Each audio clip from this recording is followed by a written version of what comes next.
आज मैं चैलेंज करता हूं मोदी जी को। मोदी जी, हिम्मत है दिल्ली में दोबारा चुनाव करा के दिखा दो, 10 से ज्यादा तुम्हारी सीट आ जाए, मैं राजनीति छोड़ दूंगा। तुम्हारी 10 से ज्यादा सीट आ जाए, मैं राजनीति छोड़ दूंगा। अब तो एक ही तरीका बचा है मोदी जी केजरीवाल से निपटने का।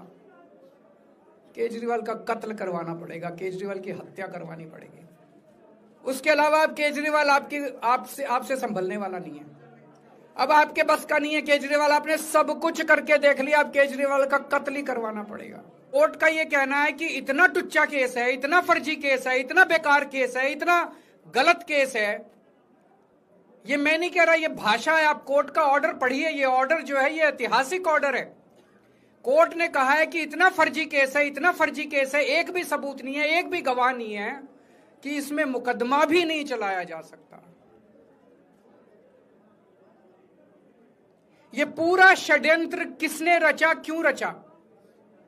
ये पूरा षड्यंत्र 2 लोगों ने मिलकर रचा, नरेंद्र मोदी जी और अमित शाह जी। और आज उन दोनों को पूरे देश से माफी मांगनी चाहिए।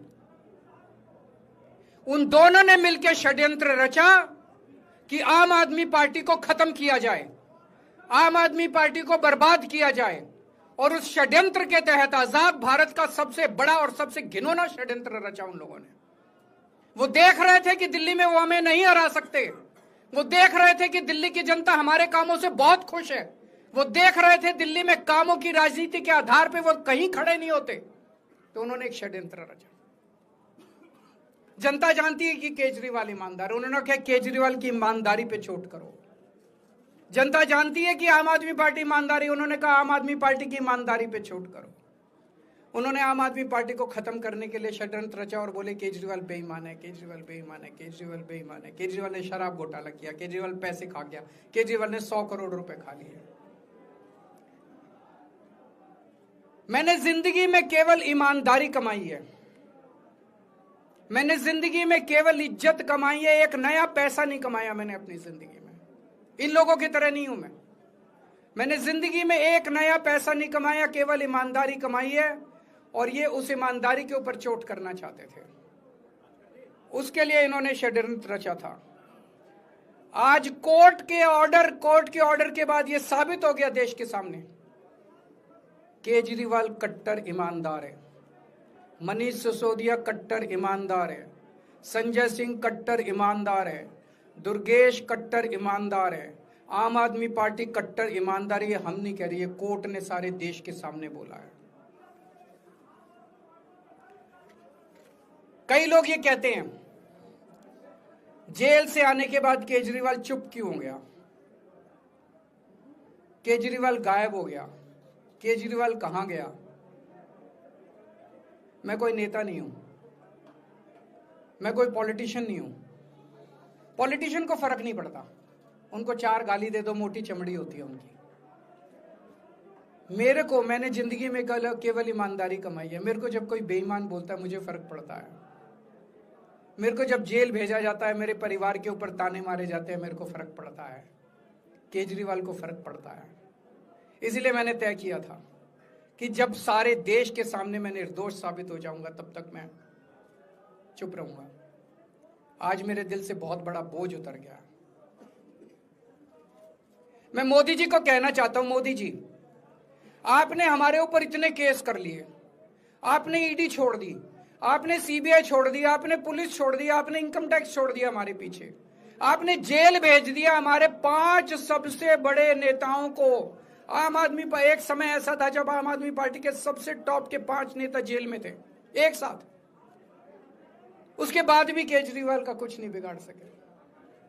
अब तो एक ही तरीका बचा है मोदी जी केजरीवाल से निपटने का। केजरीवाल का कत्ल करवाना पड़ेगा, केजरीवाल की हत्या करवानी पड़ेगी।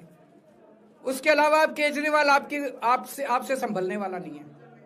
अब आपके बस का नहीं है केजरीवाल, आपने सब कुछ करके देख लिया, अब केजरीवाल का कत्ल ही करवाना पड़ेगा।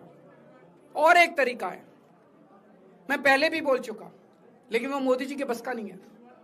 मैंने 500 स्कूल बनवाए दिल्ली में, आप 5000 स्कूल बनाओ।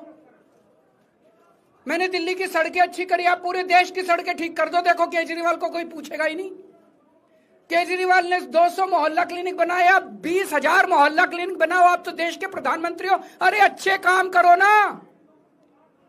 वो नहीं होता मोदी जी से, वो मोदी जी से नहीं होता।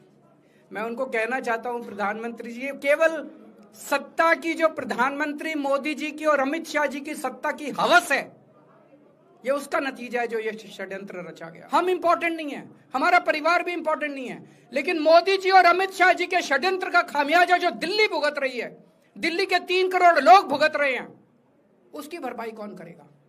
आज दिल्ली में कहीं चले जाओ, सारी सड़कें टूटी पड़ी हैं, अस्पतालों में दवाइयां मिलनी बंद हो गई हैं, मोहल्ला क्लिनिक बंद किए जा रहे हैं, स्कूलों का बुरा हाल हो रहा है। पूरे दिल्ली में पोल्यूशन इतना ज्यादा कभी दिल्ली की जनता ने नहीं देखा था। यमुना का बहुत बुरा हाल हो गया है। एक चीज बता जो तो दिल्ली में इन्होंने ठीक करी हो, पूरी दिल्ली का बेड़ा गर्क कर दिया। सबसे बड़ा खामियाजा मोदी जी और अमित शाह जी की सत्ता की हवस, उसका सबसे बड़ा खामियाजा दिल्ली के 3 करोड़ लोगों ने भुगता है। दिल्ली के लोगों से जाके पूछो। आज मैं चैलेंज करता हूं मोदी जी को, मोदी जी हिम्मत है दिल्ली में दोबारा चुनाव करा के दिखा दो, 10 से ज्यादा तुम्हारी सीट आ जाए, मैं राजनीति छोड़ दूंगा। तुम्हारी 10 से ज्यादा सीट आ जाए, मैं राजनीति छोड़ दूंगा। दिल्ली की जनता त्रस्त हो चुकी है तुम लोगों से।